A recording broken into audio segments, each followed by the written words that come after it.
Allez, on commence cette émission et on commence par un chiffre qui a attiré notre attention cette semaine. 1 700 000. C'est le nombre de familles nombreuses que l'on compte en France. Ce sont des familles avec 3 enfants ou plus. Et aujourd'hui, nous allons vous parler de l'une d'entre elles. Mais attention, eux n'ont pas 3, ni 4, ni 5, ni 6, mais 8 enfants sous le même toit. Et c'est loin d'être la seule particularité de cette tribu et le ciment évidemment de cette famille. C'est l'amour. Pour en savoir un peu plus, on accueille tout de suite Sandrine Andréi, qui est journaliste à la rédaction de Je t'aime, etc. Salut Sandrine. Salut. Viens nous raconter, viens nous faire rencontrer cette famille. Mais oui, parce que cette semaine, avec Marie Bédrune, vous avez fait donc la connaissance de Clotilde, Nicolas et cette famille exceptionnelle. Exceptionnelle, ouais. Et Clotilde et Nicolas, ils se sont rencontrés il y a 19 ans au cours d'un repas entre amis. S'en est suivi 3 rendez-vous galants et sans plus attendre, ils ont décidé de se marier. Quelques mois après, Clotilde était enceinte de son premier enfant. S'en est suivi beaucoup d'autres. C'est dans le salon de la maison familiale qu'ils nous ont fait les présentations. Je m'appelle Com, j'ai 16 ans et je suis l'aîné de la famille. Moi c'est Baudouin, j'ai 15 ans et je suis le second. Comment tu t'appelles? Je m'appelle Marie. Marie, et tu as quel âge? 4 ans. 5 ans. 5 ans. Et je suis la 7e de la famille. Je m'appelle Brune, j'ai 6 ans et je suis la 6e de la famille. Je m'appelle Tiffaine, j'ai 14 ans et je suis la 3e de la famille. Je m'appelle Philippine, j'ai 9 ans et je suis la 5e de la famille. Elle s'appelle Marie Garance, elle a 2 ans et c'est la 8e de la famille. Je m'appelle Marin, j'ai 12 ans et je suis le 4e de la famille. Avant, j'étais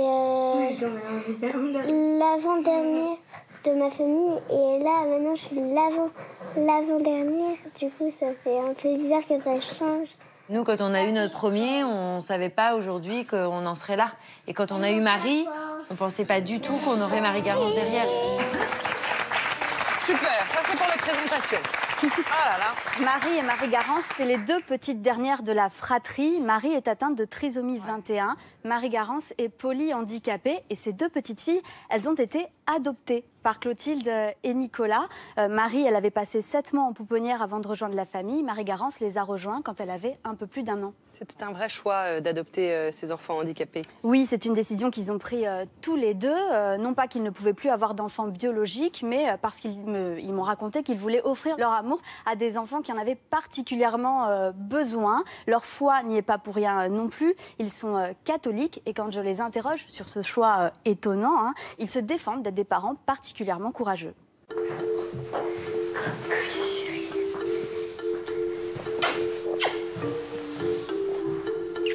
Coucou le trésor. Vous avez l'impression d'être une mère courage? En fait, être maman, c'est aimer son enfant comme il est, aussi simplement que c'est. Donc, non, je suis pas du tout une mère, comme vous dites, une mère courage. Je pense que c'est dur comme terme, parce que ça voudrait dire qu'on fait les choses par obligation, par devoir. Je pense que l'amour, il se donne, il est simple, et puis justement, quand on aime simplement, ben, c'est pas difficile du tout. Si pour Clotilde, être maman d'enfants handicapés n'a rien de courageux, certaines études montrent que le handicap d'un enfant peut être une épreuve à surmonter pour la famille. 2 mamans sur 3 cessent de travailler ou adaptent leurs horaires. Souvent, les couples explosent. Et dans la moitié de ces cas, le handicap de l'enfant est cité comme motif de séparation.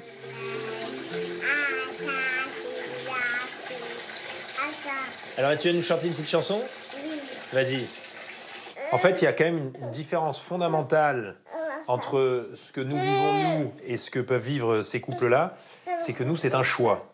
Alors, c'est un choix auquel on s'est préparé. Ça ne change rien à l'aspect du handicap, qui est le même dans un cas comme dans l'autre, à la complexité qu'il peut y avoir à gérer ce handicap. Mais en fait, souvent, je pense que... Parce qu'on en côtoie beaucoup de couples qui ont eu un enfant handicapé, ou plusieurs.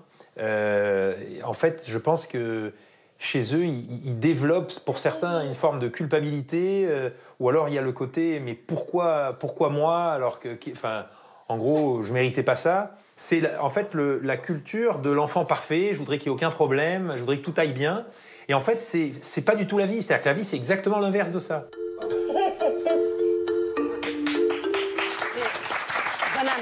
J'ai 2 questions. C'était très touchant là, ce reportage, bravo.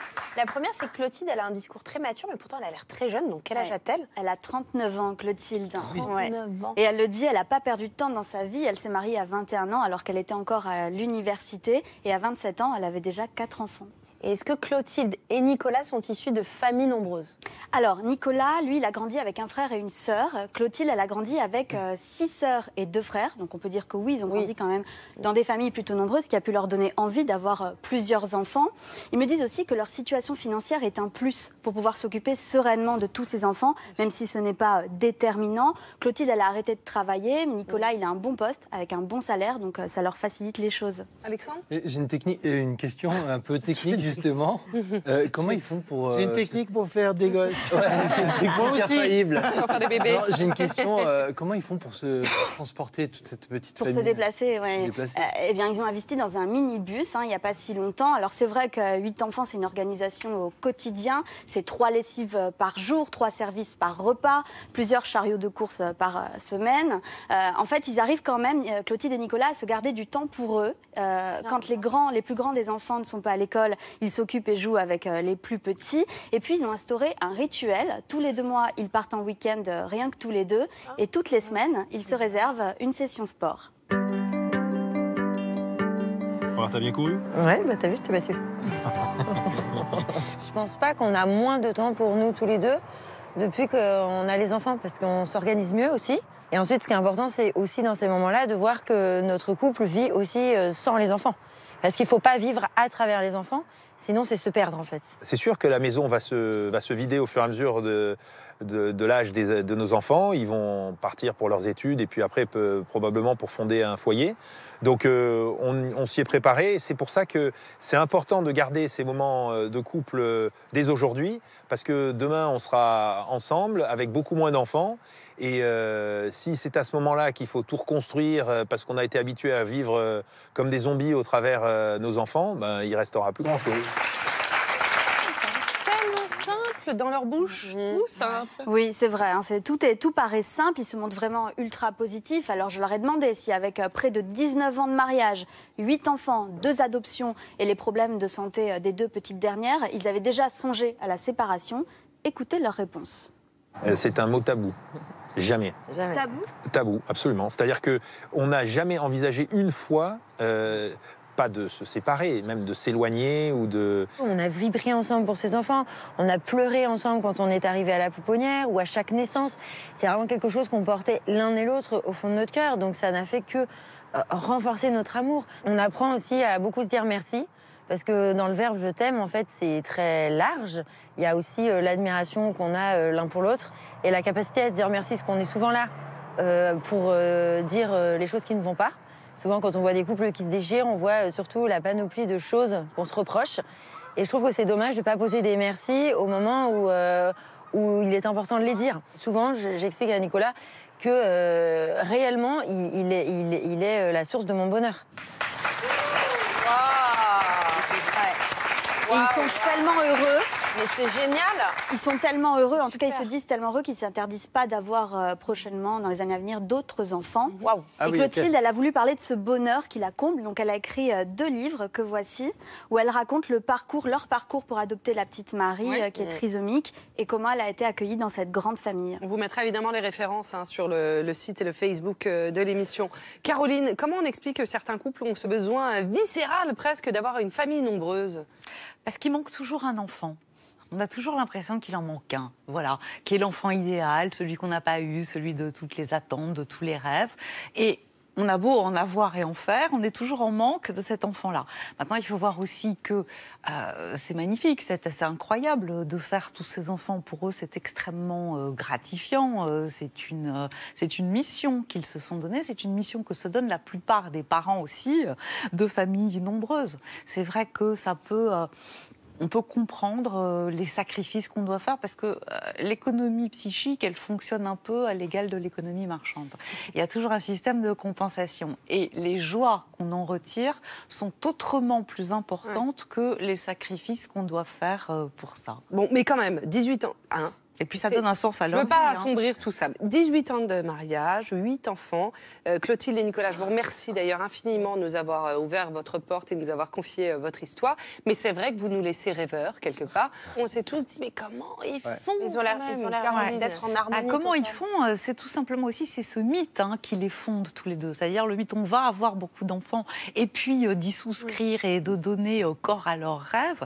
D'abord, c'est leur idéal. C'est là-dessus certainement qu'ils ont posé les fondations du couple. Donc, ils poursuivent cet idéal et ça leur donne une force incroyable. Ils ont l'impression d'accomplir leur mission véritablement. C'est un défi qu'ils se sont fixés quelque part. Non, c'est pas un défi, c'est un mythe fondateur. On va avoir des enfants, on est là pour avoir une famille et on va agrandir cette famille. André dit non, non, non. Je suis pas d'accord, c'est pas un mythe en fait. C'est au bout d'un moment, cette famille, elle devient un vrai corps. Et tout d'un coup, quand vous dites il en manque un, c'est presque comme si on les démembrait. J'allais dire on appelle ça l'égrégore, quand il y a des gens qui sont plusieurs et qui forment un esprit commun. Mais là, finalement, d'avoir moi, je suis presque en train de les envier, parce que je commence à vieillir et je me disais, putain, j'en ai 3, mais j'aurais dû en faire 15. Et puis, c'est génial de se retrouver finalement... T'en as 15. Ah ben, ouais. J'oubliais. J'en ai 3 en France métropolitaine. Et donc, tout d'un coup, d'avoir cette tribu, on est dans un monde où on vit tous de plus en plus seuls. Regardez les comportements qu'on a quand on est en famille. Chacun est avec son iPhone et tout. On peut même plus se retrouver ensemble. Tout d'un coup, de voir... cette fratrie comme ça. Oui, puisque pour le coup, on est obligé de céder. Les grands... Non, mais il y a une solidarité solidarité qui se crée. Bien sûr qu'il y a un sentiment d'entraide. Et puis, c'est vrai qu'on n'a jamais trouvé mieux pour occuper un enfant qu'un autre enfant. Au moins, ça, c'est sûr qu'on s'ennuie jamais. C'est vrai que dans cette famille, ils passent très peu de temps sur les écrans, sur un téléphone, la télévision. Les parents essayent vraiment de les faire jouer entre eux. Ils sont très organisés. Ils sont très organisés, d'accord. Ils ont du temps même pour leur couple. Mais quand même, en règle générale, on va dire les choses sur ce plateau, la vie intime, quand on a une grande famille comme celle-là, ça ne doit pas être évident. Et surtout quand on a des enfants en bas âge, en général, la sexualité, elle est, hop là, on l'arrange. Bah oui, mais tous les parents rament et rament et rament. C'est ultra compliqué, en fait, de pouvoir créer cette intimité quand on a un investissement pour... une volonté de vouloir s'investir énormément dans sa famille. C'est faire la part des choses, les limites entre l'espace familial et l'espace intime. Alors oui, évidemment qu'on peut retenir des petits tuyaux. Là, Clotilde nous en parle, d'ailleurs. Elle nous dit, il se consacre régulièrement, donc une fois tous les 2 mois, je pense. Oui, Oui, c'est très bien. Nous, on dit souvent, statistiquement parlant, et le sport une fois par trimestre. semaine. Et le sport Moi, une fois par semaine. Je me demande à qui il laisse les enfants, parce que moi, je serais les potes, je ne les prends pas. Ils prennent les nounous. Et ça, c'est aussi un bon tuyau, peut-être qu'on peut retenir d'eux, parce que c'est sûr que se privilégier des temps d'intimité de couple est essentiel. Mais dans la famille nombreuse, souvent, ce qu'on voit, c'est que finalement, ce sont les aînés qui prennent un peu en charge, du coup, beaucoup au niveau des enfants. Mais l'intimité de ces adolescents des plus grands est aussi ultra importante. Et donc, c'est plus facile de pouvoir déléguer à une personne extérieure. Maintenant, tout le monde n'a pas le budget, évidemment, de faire appel à quelqu'un d'autre. Caroline. Moi, j'ai passé pendant une dizaine d'années les vacances avec une de mes meilleures amies et ses 5 enfants. Et son mari.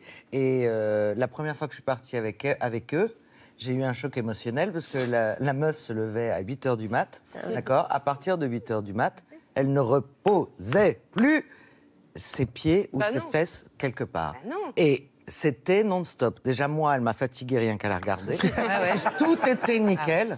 Mais tout était nickel. Et quand enfin le plus jeune faisait la sieste, la nana, elle attaquait les abdos au soleil. Bord de la piscine. Voilà, mais et je l'aime toujours autant, cette amie, bien que j'aurais dû la pousser dans la piscine. On est tous différents. Oui, Clotilde, elle trouve le temps de faire du pilates chez elle dans ses journées. Mais faire du sport peut être intéressant parce qu'effectivement, quand on fait du sport, qu'est-ce qui se passe ? Au niveau hormonal, Erwan nous en parle souvent, ça crée plein de choses, ça nous dope et du coup, on est beaucoup plus motivés, on a un élan pour avoir une relation sexuelle. André ? Moi, je trouve que 8 enfants, c'est petit joueur quand même. Ah ouais. Petit joueur. Je vais vous parler d'une reine, Marie-Caroline d'Autriche. C'était la sœur de Marie-Antoinette. Elle était reine de Naples. Combien d'enfants elle a eu, à votre avis ? À cette époque, 18. Bravo. Mais c'est énorme. Elle a gagné. 18 enfants. Elle se marie avec Ferdinand IV, qui est le roi de Naples. En plus de ça, le mec, il est vilain. Le mec, il est un peu brutal, il n'est pas très fini dans sa tête non plus. Elle, c'est la troisième qui... Enfin, ses frangines devaient se marier avec, et puis finalement, elles vont passer, c'est elle qui va y aller. Et du coup, elle va malgré tout tellement bien élever ses gosses, c'est elle qui va prendre l'ascendant, qu'en fait, elle va pratiquement être la grand-mère de toute l'Europe, puisqu'elle a fait tellement d'enfants, qui vont faire des petits-enfants qui sont en train de... Voilà. Il n'y a pas un roi d'Europe aujourd'hui, ou une famille royale, qui ne descendent d'elle. Donc, bien joué, c'est pas mal. La reine de Naples. Et alors, plus près de nous et plus près de moi, ma copine Lio, avec qui j'ai fait la Nouvelle Star, 6 enfants, voilà. Quelle femme. Ouais. Et alors, un jour, on est en train de faire un casting, et puis tout d'un coup, on est un petit peu... Il y a une candidate qui chante pas spécialement bien, on est en train de la débriefer d'une manière pas très sympa. Je lève la tête, j'entends boum. En fait, la candidate, elle est tombée dans les pommes. Elle faisait un petit peu des malaises vagos et tout, l'émotion et tout ça. Donc, on est avec Sinclair, avec Philippe Manœuvre, moi et Lio. Il n'y en a qu'une qui va tout de suite lui porter secours, c'est Lio. Nous, on reste comme ça derrière notre table. Et tout d'un coup, elle dit « Un pompier, vite, amenez-moi une bassine, elle va vomir. » Les 3 mecs, mais on s'est barrés. Je vous jure, c'est bien la honte, aussi. mais C'est c'est un bien aussi de réflexe. reconnaître qu'on n'est On pas est courageux. partis. Et après, quand on est revenu, on a eu un peu honte. Et puis elle nous a dit, mais vous savez, moi j'ai 6 enfants, j'ai passé mon diplôme de secouriste, parce que sinon on ne peut pas s'en sortir. Oui, et ça, on devrait le passer, même quand on en a un, ou même quand on n'en a pas du tout, d'ailleurs. Mais on embrasse Lio, femme formidable, je l'aime beaucoup. Mais pour en savoir plus sur ces familles nombreuses, nous sommes allés à la rencontre de Gérard Mermet, qui est sociologue et directeur du cabinet Francoscopie. Et lui, il a constaté que les parents qui fondent donc des familles nombreuses, elles ont souvent un point commun. Il y a une tendance à reproduire le modèle dans lequel on a vécu soi-même enfant, avec cette idée d'avoir autour de soi des enfants, d'autres enfants avec lesquels on peut jouer, on peut partager, etc. Et d'avoir donc une relation harmonieuse entre les enfants et en même temps avec ses parents. Donc lorsque ce modèle a fonctionné, bien, on essaye de le reproduire soi-même à la génération suivante. Et on se disait aussi que grandir au sein d'une famille nombreuse, c'est une super belle école de la vie aussi, non, Caroline ? Ah bah oui, parce que c'est l'école de la solidarité, du respect. Et je veux dire, en fait, les enfants les plus gâtés ne sont pas forcément les plus heureux. Bruno Bettelheim disait « éduquer, c'est frustrer ». Et je pense qu'il savait de quoi il parlait.